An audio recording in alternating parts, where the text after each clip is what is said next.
বগুড়াবাসীর নেতা আছে।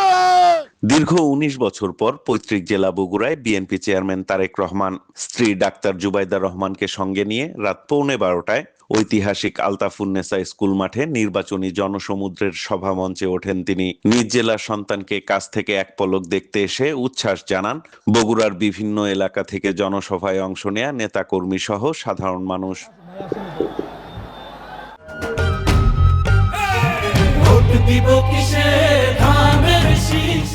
সমাবেশে দলের প্রতিষ্ঠাতা শহীদ রাষ্ট্রপতি জিয়াউর রহমান, তিনবারের সাবেক প্রধানমন্ত্রী প্রয়াত দেশনেত্রী খালেদা জিয়া সহ জিয়া পরিবারের প্রয়াত সদস্য ও গণতান্ত্রিক আন্দোলনের শহীদদের রুহের মাগফিরাত কামনায় দোয়া ও মোনাজাতে অংশ নেন বিএনপি চেয়ারম্যান। প্রধান অতিথির বক্তব্যে বিএনপি চেয়ারম্যান তারেক রহমান বলেন, দেশ পরিচালনার দায়িত্ব পেলে শুধু বগুড়ার উন্নয়ন নয়, সমগ্র দেশকে এগিয়ে নিতে চায় বিএনপি। মানুষের একটি জেলার মৌলিক যে প্রয়োজনগুলো, সেই মৌলিক প্রয়োজনগুলো ধীরে ধীরে আমরা বগুড়ায় তৈরি করেছিলাম। 2001 থেকে 2006 পর্যন্ত যতটুকু আমরা করতে পেরেছিলাম কাজ এলাকার জন্য, বাংলাদেশের যে কোনো জেলা থেকে আমরা বেশি কাজ করেছিলাম, যে কোনো জেলা থেকে আমরা ভালো কাজ করেছিলাম।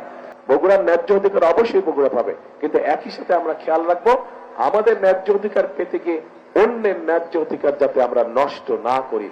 আগামী নির্বাচন খুবই গুরুত্বপূর্ণ উল্লেখ করে জানান, আসছে নির্বাচন নির্ধারণ করবে দেশ কোন পথে চলবে। দেশের মানুষকে একটি সিদ্ধান্ত নিতে হবে। এই নির্বাচনটি শুধু নির্বাচনই নয়, এই নির্বাচনটি নিশ্চিত করবে আগামী দিনে এই দেশের মানুষের জবাবদিহিতার মূলক সরকার তৈরি হবে কি হবে না। এলাকার সন্তান হিসেবে আগামী 12 ফেব্রুয়ারির নির্বাচনে ফের ধানের শীষ প্রতীকে ভোট চেয়ে এ সময় দলীয় মনোনয়ন পাওয়া প্রার্থীদের পরিচয় করিয়ে দেন বিএনপি চেয়ারম্যান। ইনশাআল্লাহ বিজয় করে নিয়ে আসবে। সাইফুল রিপন, দেশ টিভি, বগুড়া।